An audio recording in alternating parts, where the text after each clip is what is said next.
ముస్లిం సమాజంలోని వివాహాలు రోజు రోజుకి విపరీతమైన పోకడలకు ధర్మ వ్యతిరేకమైనటువంటి పనులకు దారితీస్తున్నాయి.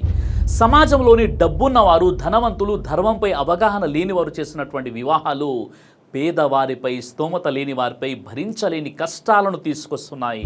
ఇప్పుడు మనం పెండ్లిలలో తప్పించుకోవాల్సినటువంటి 10 ధర్మ విరుద్ధమైనటువంటి పనులను తెలుసుకునే ప్రయత్నం చేద్దాం.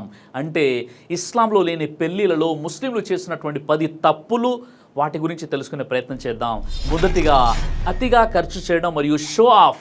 పెళ్లిలలో అనవసర ఖర్చులు, ఖరీదైన డెకరేషన్లు మరియు షో ఆఫ్ చేయడం ఇస్లాంలో నిషేధించబడింది. ఎందుకంటే ఇది దీనిలో లేనటువంటి ఆచారం. ఖురాన్లో ఇలా ఉంది, వృధా ఖర్చు చేయకండి.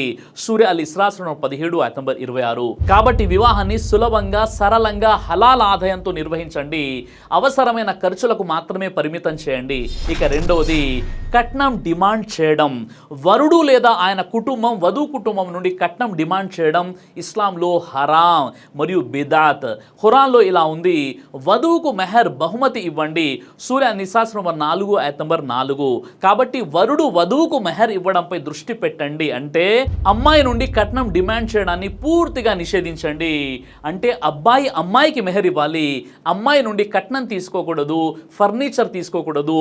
వారిని ఏ విధంగా కూడా డిమాండ్ చేసి భోజనాలు ఈ విధంగా పెట్టండి అని ఏ విధంగా కూడా వారిని కట్నం ప్రత్యక్షంగా పరోక్షంగా అడిగే ప్రయత్నం చేయకూడదు. ఇక మూడవది సంగీతం మరియు డ్యాన్స్. వివాహాలలో బిగ్గరగా సంగీతం, డీజే లేదా అనైతిక డ్యాన్సులు ఇస్లాంలో నిషేధించబడ్డాయి. ఎందుకంటే ఇవి శైతాన్ చర్యలు. ఖురాన్లో ఇలా ఉంది, శైతాన్ గుసగుసల నుండి అల్లాహ్ను ఆశ్రయించండి. సూర అల్ అరాఫ్ 7:2. ప్రవక్త ముహమ్మద్ సల్లల్లాహు అలైహి వసల్లం వారు ఇలా అన్నారు, సంగీతం శైతాన్తో సంబంధం కలిగి ఉంటుంది.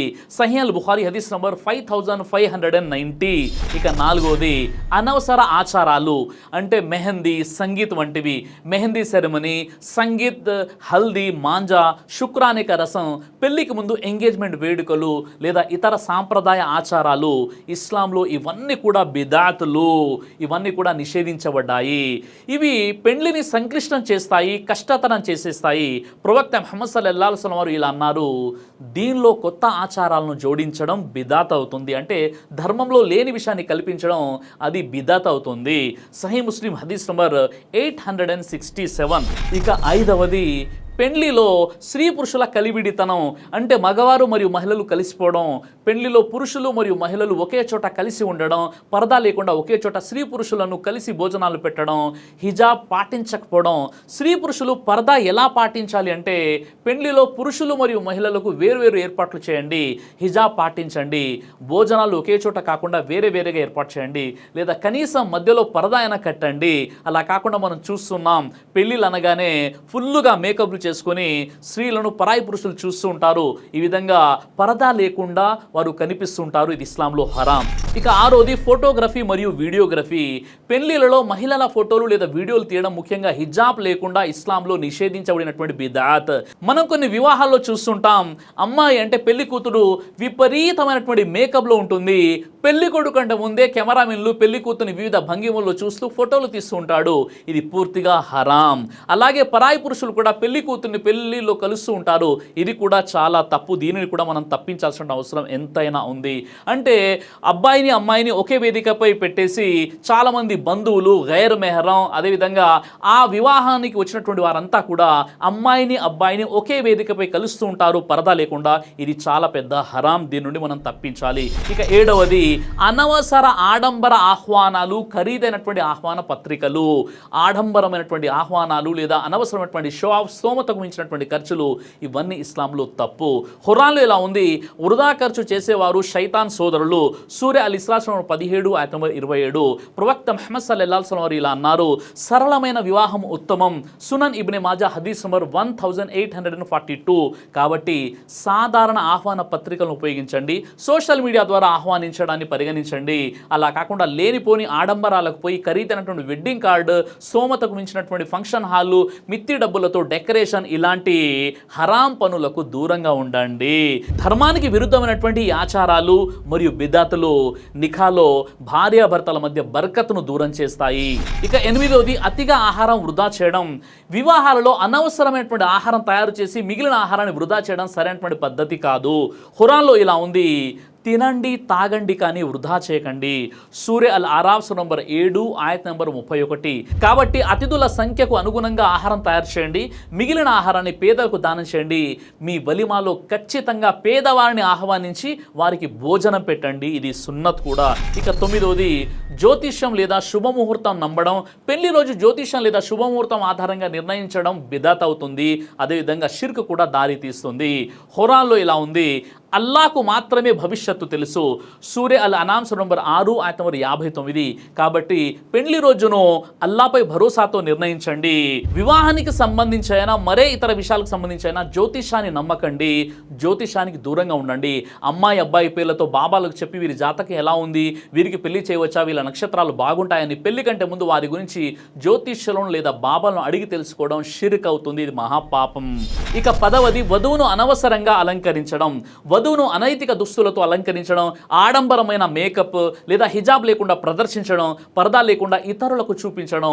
ఒక్కరోజే కదా అని పరపురుషులకు, మేకప్ మెన్లకు, కెమెరామెన్లకు, వీడియోగ్రాఫర్లకు చూపిస్తూ పెళ్లి కూతురు అందాన్ని అంగడిలో పెట్టడం ఇస్లాంలో హరాం, నిషేధించబడింది.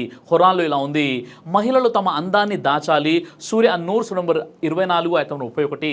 స్త్రీలు తమ అందాన్ని, తమ డ్రెస్సింగ్ని, తన మేకప్ని, తమ స్టైల్ని, తమ సర్వస్వాన్ని, తమ అందాన్ని కేవలం తన భర్తకు ముందు మాత్రమే ప్రదర్శించాలి, పరాయి పురుషుల ముందు కాదు.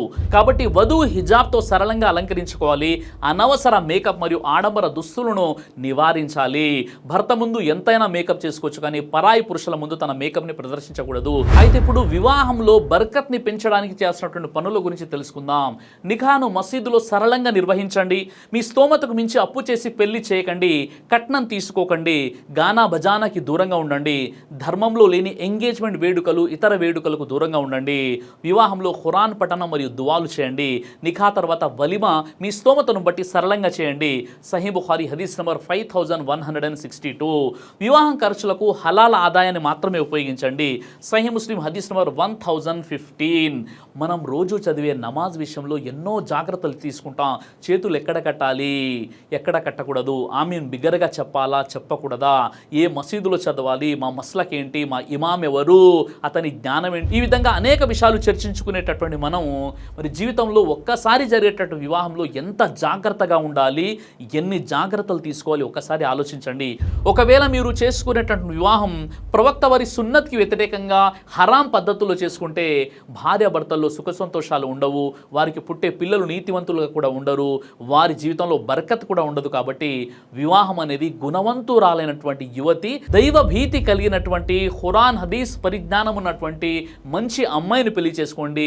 వారి తల్లిదండ్రులను చూడండి, గొప్ప సంస్కారం ఉన్నటువంటి అమ్మాయిని మాత్రమే పెళ్లి చేసుకోండి. ప్రవక్త వారు ఇలా అన్నారు, ఒక వ్యక్తికి గుణవంతురాలైనటువంటి అమ్మాయి భార్యగా లభించడం అతనికి పూర్తి ప్రపంచ సంపద దొరికినా దానితో సమానమని చెప్పారు. మీరు అమ్మాయిలో చూడాల్సింది డబ్బు కాదు, గుణం, దైవభీతి. అల్లా మనందరికీ ప్రవక్త వారి సున్నత్ ప్రకారంగా వివాహం చేసుకునే సద్బుద్ధిని ప్రసాదించుగాక. ఆమీన్ యా రబ్బుల్ ఆలమీన్. దైవ ప్రవక్త ముహమ్మద్ సల్లల్లాహు అలైహి వసల్లం వారు తెలియజేశారు, కడుపుకు సంబంధించినటువంటి అన్ని రకాల వ్యాధులకు అద్భుతమైనటువంటి ఔషధం తల్బీనా. ఇది దైవ ప్రవక్త వారి సున్నత్. మంచి ఆహారం, ఇమ్యూనిటీ బూస్టర్, ఇందులో షిఫా ఉంది.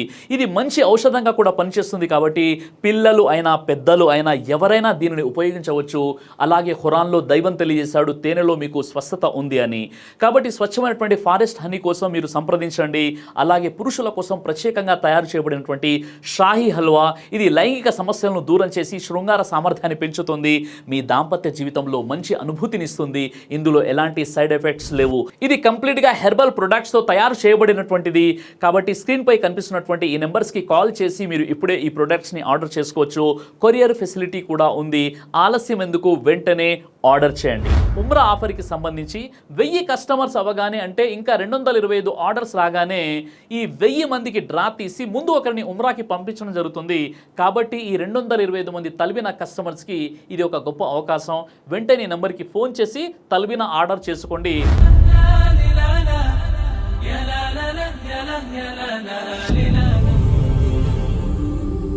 బ్రదర్ సిరాజ్ అని యూట్యూబ్ ఛానల్ని మీరు సబ్స్క్రైబ్ చేసినట్లయితే ఇన్షాల్లా దేవచిత్తం అయితే మీకు వీడియోస్ వస్తుంటాయి. అదేవిధంగా బ్రదర్ సిరాజ్ అనేటటువంటి ఫేస్బుక్ని కూడా లైక్ చేయడం వల్ల మీకు వీడియోస్ వస్తుంటాయి.